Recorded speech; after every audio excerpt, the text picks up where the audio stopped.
Hey everyone, this is Nicholas Warner, and in this video I'm going to show you how to quickly and efficiently remove dust spots or sensor spots in Adobe Photoshop. So I recently came back from a couple of amazing weeks out in Death Valley National Park, and one of my favorite photographs that I came back with was this photo of the sand dunes during a heavy windstorm. Unfortunately, as I began to edit the photo and add contrast to it, all of these little cumbersome sensor spots started to reveal themselves. And you may be thinking at this point, Nicholas, there's a native spot removal tool in Lightroom. Why are you talking about Photoshop?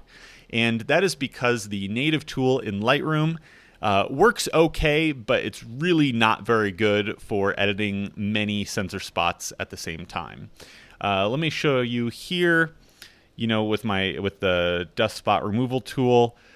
It does have this visualize spots feature, which you can kind of see where the spots are.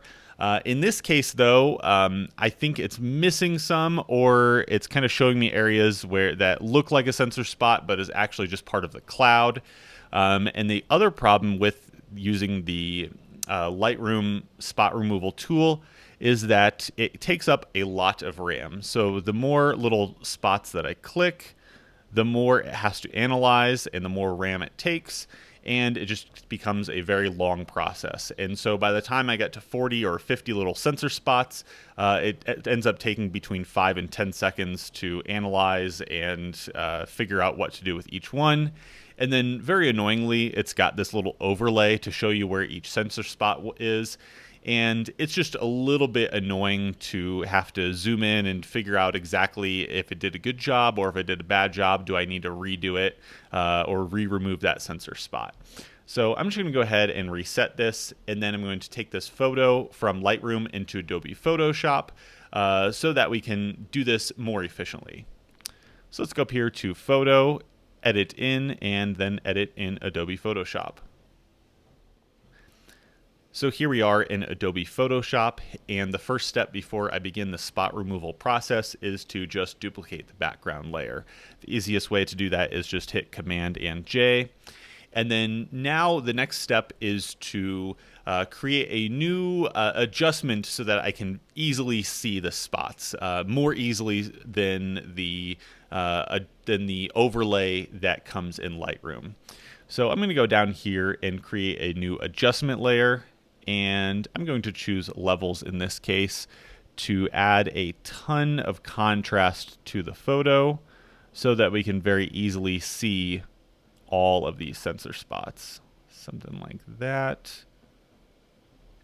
And just close that. Now I'm going to choose the duplicated layer. I'm going to hit J for my spot removal tool or spot healing brush tool. And I always like to make sure that I am on the Heal with Content Aware fill. If this ever fails you, then kind of my backup is Heal with Proximity Match, but this typically does a very good job. The next thing, I want to change my hardness. I usually like around 70%. If you're too low, then it often kind of misses the edge of the spot that you're dealing with. So I'm just going to hit Enter. I'm going to zoom in and just start the cleaning process. So just clicking and trying to remove each of these little annoying sensor spots. And just something like this. Now, I'm not going to waste your entire time by going through each and every single one of these 500 little sensor spots. I'll just go through a few of them. Just some of the worst ones.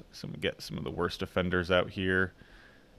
And I can even remove kind of unsightly marks on these sand dunes, and no one will know the difference. Got a couple up here still. Just something like that is good. And we can very easily see as I turn this layer that I removed the spots off on, you can see all over here how very fast and efficiently, how quickly and efficiently I've been able to remove those. So before and after. I'm just going to turn off or completely delete that adjustment layer. And you can see I have my nice clean image without any sensor spots. So thank you for watching, and I hope you have a great rest of your day. Thank you. Bye.